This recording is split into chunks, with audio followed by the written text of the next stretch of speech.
Any person who knows me knows that I adore the Fire Emblem series, but at the same time I have a major grudge against it. The main reason being one of its games, Fire Emblem Fates.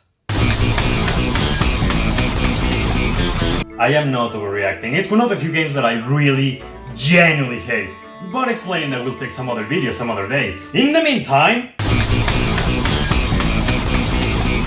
the point I'm trying to make is that Fates is responsible for completely sullying the name of one of my favorite franchises of all time, and it lowered all my hopes for it to recover to a bare minimum. But still, I really don't like when I say how much I love the series. Despite everything, I still stick with it, and sometimes it pays off. Shadows of Valentia is one of my favorite 3DS games, and Fire Emblem Heroes is a game that I played almost every single day since its release over 2 years ago. But they still didn't do enough for me to fully recover all hope, you know? One of them is a remake, a very good one mind you, but they already had a base to build upon, and the other is a mobile game. It keeps me hooked because of the characters I already know I love. So how could I trust that Intelligent Systems will be able to make a new game with completely new characters and not make it suck? Fire Emblem Three Houses was the answer. I can't believe it. I seriously can't believe it. No mere words will help me to express what I feel about this game, and I don't think this video will do it enough justice, but still, I must do my best to explain why I believe Fire Emblem Three Houses is a miracle game. First of all, we have to understand how this game was received at first. The premise is that your avatar, Byleth, is invited to work as a teacher at the Garreg Mach Monastery run by the Church of Zeros. The monastery is split into 3 houses, the Black Eagles, my house of choice by the way, the Blue Lions, and the Golden Deer, and you're free to choose any of them so you can help them to become knights or carry out their tasks as nobles or future rulers. A very interesting idea, but not one that was received with a lot of praise, as it was getting names such as Fire Emblem Harry Potter or Fire Emblem Academia, among others. As for me, well, it's Fire Emblem. Of course I was gonna give it a chance, but I was not very excited. The damage done by Fates was so big I put my hopes as low as possible. Then there was the game's art style. I know art is a subjective thing, but I recall the overall reception for it was not very good for the most part. People were accusing it for being too generic, and more than one design was mocked for different reasons. Needless to say, the first impressions that Three Houses left were less than stellar, and some people went as far as to call it Fates 2.0. And god, do I fucking hate Fates.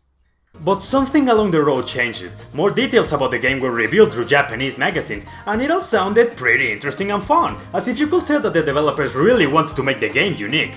But then, E3 2019 came around, and one single trailer changed everything, and last thing I knew, me, along with a lot of friends, found ourselves excited about this game.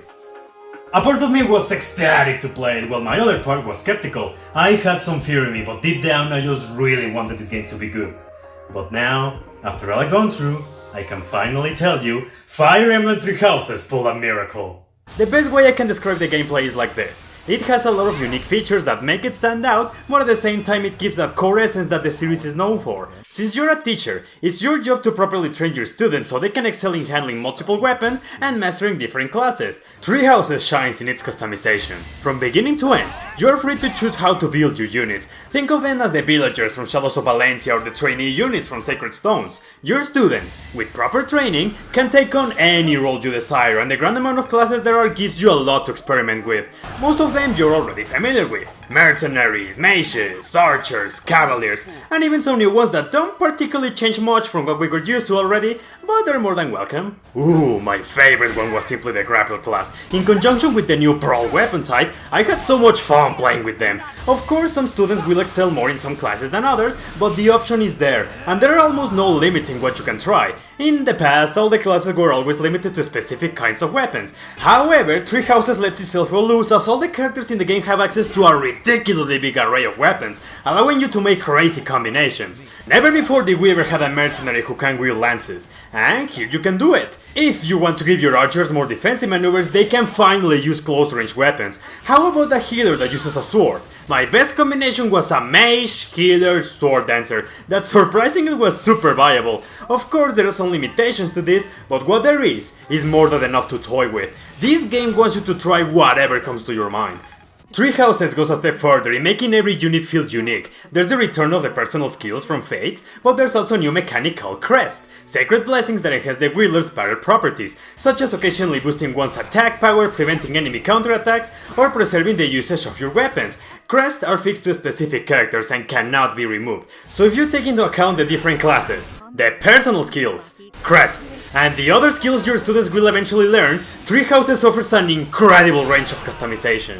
But the characters themselves and the classes are not the only things that saw a major overhaul. The combat itself also went through a few changes. As soon as you begin the game, you will notice certain returning elements with some tweaks, like the combat arts from Shadows of Valentia that now consume weapon usage instead of health. I was definitely surprised when I saw that you don't need tomes anymore to cast magic. Instead, magic now has a set number of usages that regenerate after every battle. I really love how now, when you move a unit, you get instant input of who the enemy is going to attack next. It was very useful and kept things moving fast. I think it should be noted that the weapon triangle is absent in this game, although there is a way to replicate it through certain skills. One of the most important additions this game introduces are the battalions, squads of soldiers that grant stat bonuses that can be assigned to a unit as long as they meet the necessary requirements. The battalions also come with special skills called gambits that have a variety of effects that can change the tides in battle, from healing many allies at the same time, poisoning enemies, or stopping them right on their tracks. This doesn't mean that you'll always have the upper hand, as enemies can also come along with battalions and use their gambits against you, putting you in a major disadvantage. Another change that blew me away was how they handled the monster units. Every time they showed up, they always require a careful use of gambits and tactical planning to take them out as efficiently as possible before getting overwhelmed.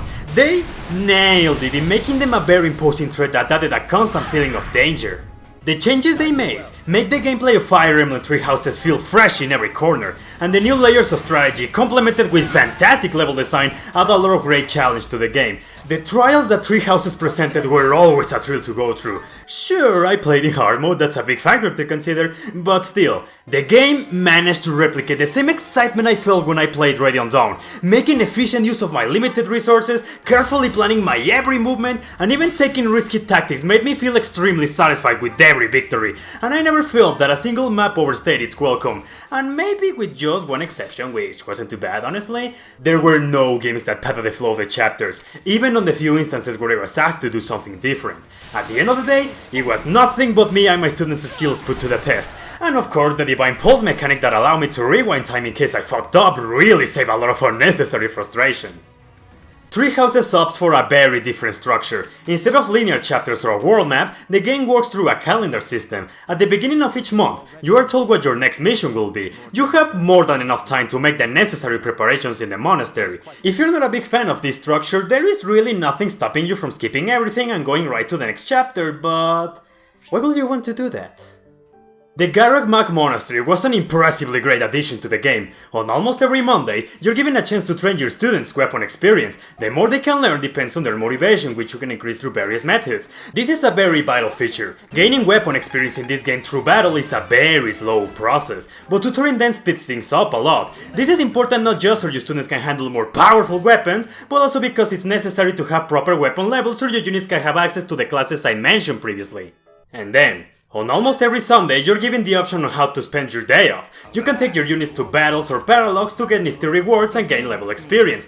You can hold seminars that help to greatly improve weapon experience, take rests for multiple effects, or you can go and explore the monastery. This place offers different activities to do, from fishing, gardening, doing small errands, and more. I love this place, it's always a joy to explore it. Seeing how the students are living their school life and how they feel about their current situation. I even think it was charming how the monastery made special events like a fishing tournament and a dance tournament. It makes the place feel more alive and, well, like an actual school. I was particularly fond of the gifts and lost item features. I just had so much fun reading the descriptions of the items and figuring out who might like it more based on their tastes. One of my biggest surprises was that you actually get full interaction with other houses. Before playing the game, I seriously thought that you'll only be limited to the one you chose, but turns out you have the liberty to interact with every student in the academy, and hell, if you like them enough, you can try to persuade them to move into your own house.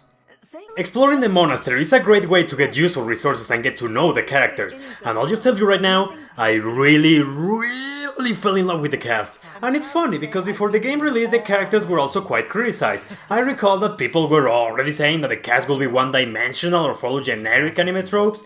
There is a small truth in that. A good chunk of the characters in this game had that one quirk that defines them, but they are so much more. At first they emphasize that one quirk quite a bit, but as the story progresses you get to see a more humane side of them and you get to witness how much they develop.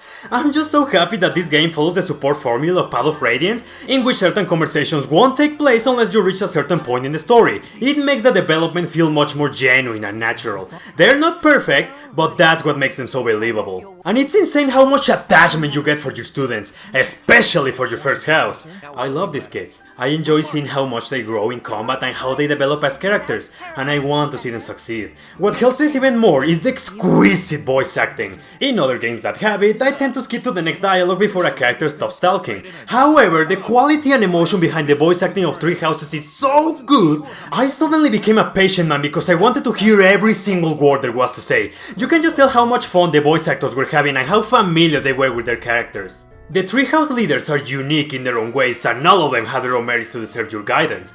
Byleth, your avatar character, in my opinion, was a well-executed concept. They have some sort of personality of their own, but in the end what defines them as a character is the choices the player makes. Byleth has a perfect balance of neutrality so that whatever alliance they choose can feel natural. They act as mediums to connect the player with the world, but also so that the characters around them can grow and develop the story. The story was... Phew! I really don't want to talk much about it. It was something that I fully enjoyed and I want anyone who is yet to play the game to experience it for themselves. I'll just say that the story touched so many right spots for me and didn't do so many feelings. It's so fucking cool how you get a totally different perspective of things based on your own house, and this was a major highlight for me. Things aren't so black and white. At times you will wonder if what you're doing is really the right thing. I can count a few instances where the story shocked me so hard I needed to take a rest to reflect on what happened, but I really love that. It's great how the game makes you have conflicting feelings and pushes you against tough decisions, because it just demonstrates that I'm fully engaged in the narrative and enveloped in its writing. The world of Fotland was an interesting setting, so full of life, so full of detail, and so full of lore. I could go on and on about all of this, but as I said, I really don't want to spoil a lot of that stuff, hence why I haven't shown anything about that event. You know, that event that changed everyone's minds. Maybe in the future I'll make a video focusing solely on that? What do you think, Lysithia?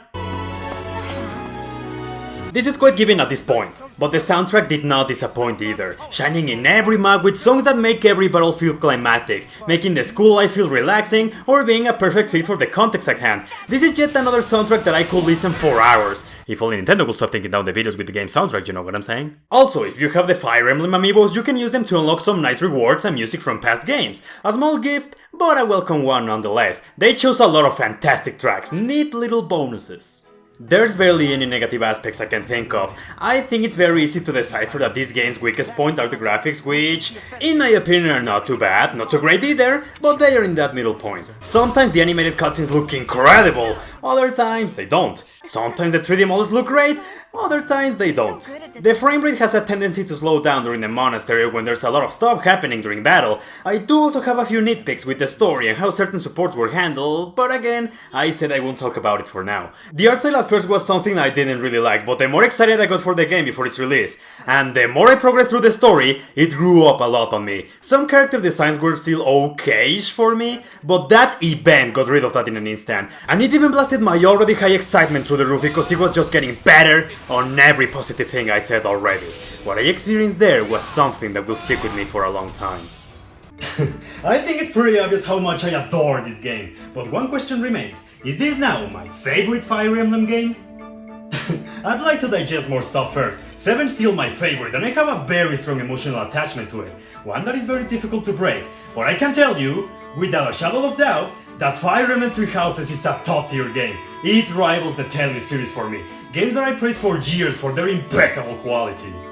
Not many of us had high hopes for it, some others were even mocking it before its release, but Three Houses turned the tables and delivered an experience that is fun, emotional, and memorable. Combat is unique and refreshing, characters are endearing, the monastery cleverly implemented the core mechanics of the series, and the incredible grinding will ensure that you will enjoy an adventure that is longer than 60 hours in just one route. I savored each and every second I spent with this game. I've been a Fire Emblem fan for over 5 years and it's been quite a ride. There were good things for sure, but Fates dug a hole so damn low I was starting to lose hope that they will ever recover from it. But Three Houses became living proof that they can still make great new games if they put the effort and heart into it. I don't care if I sound like a fanboy, and I don't care if I sound like I'm overselling it, but I just really fucking love Fire Emblem, man. And Three Houses rekindled that love back in full force. That's why I believe it's a miracle game. All I can tell you now is that if you still haven't done it, play it. And maybe you'll also see what makes it so special.